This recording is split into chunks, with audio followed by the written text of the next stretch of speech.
জয় রে, তাই না? আমরা এখন 2 নম্বরে কি করব? 2 নম্বরে আছে যুক্ত বর্ণ যুক্ত শব্দ পড়া, তাই না?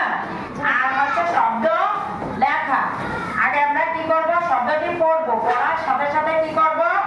শব্দটি লিখব। আমি আগে একটু দেখি তোমরা একটু উচ্চারণ করো, তোমরা তো নিজেরা পড়বা, তাই না? এবার আমি একটু দেখি তোমরা কেমন পড়তে পারো, তোমরা নিজেরা একটু পড়ো, তারপর আমি তোমাদের পড়ে শোনাবো, আমার সাথে সাথেও পড়বা তোমরা। সবাই পড়ো। 2 নাম্বার এই যে এইগুলো বর্জন নির্জন, হ্যাঁ পড়ো।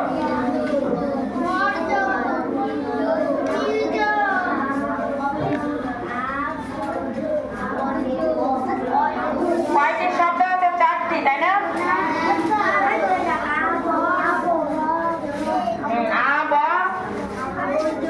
হ্যাঁ, আবর্জনা।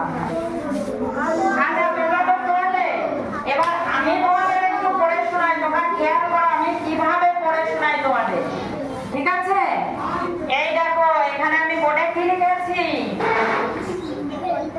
ব জয় রে, তারপরে কি আছে? দন্ত ন, তাই না?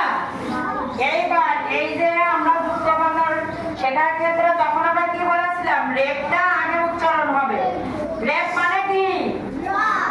রেপ মানে রডি একটি সংক্ষিপ্ত রূপ হচ্ছে রেপ, তাই না? এই যে এই বর পরে রেপ উচ্চারণ হবে এরকম, ব র, তাহলে এই যে ব আর রেপ বর, তারপরে জ দন্ত জন, কি হলো? বর্জন। কি হলো? সবাই খেয়াল করেছো? সবাই এদিকে। তাহলে কি হলো? বর সাথে রেপটা উচ্চারণ হচ্ছে, তাই না? বর্জন। এই দেখো উচ্চারণটা এরকম। এবার তাহলে এখানে কি আছে? ওর সাথে রেপ উচ্চারণ হবে, তাহলে কি হবে? অর্জন, তাই না? এরকম। এই যে তোমাদের সুবিধাটা আমি লিখে দিচ্ছি, অর্জন। তার মানে এই রেপটা হচ্ছে এই র, উচ্চারণের সময় আমরা এরকম উচ্চারণ করব, ঠিক আছে? উচ্চারণের সময় কিভাবে উচ্চারণ করব? এভাবে, অর্জন। আর এবার নিচে কি আছে? নমস্কার নি জয় রেপ, তাহলে রেপ জ উচ্চারণ হবে, নয় রস্যের সাথে কি উচ্চারণ হবে? রেপ। রেপ মানে কি? রক। তাহলে আমরা উচ্চারণ করার ক্ষেত্রে কিভাবে করব? নির জন, নির জন, দেখেছো? নির জন।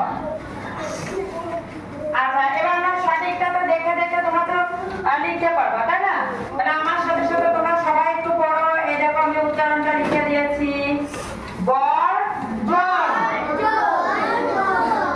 অর্জন,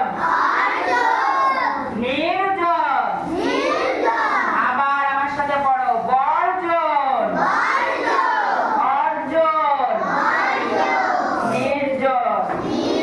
ওই আমাদের আরেকটি শব্দ আছে না? আবর্জনা, তাই না? আবর্জনা। তাহলে আমি তোমাদের হচ্ছে পড়ে শোনালাম। এবার এই যে বর্জন দেখে দেখে, এরকম ফাঁকা জায়গা আছে না? বর্জন দেখে দেখে এভাবে লিখে নাও, ঠিক আছে?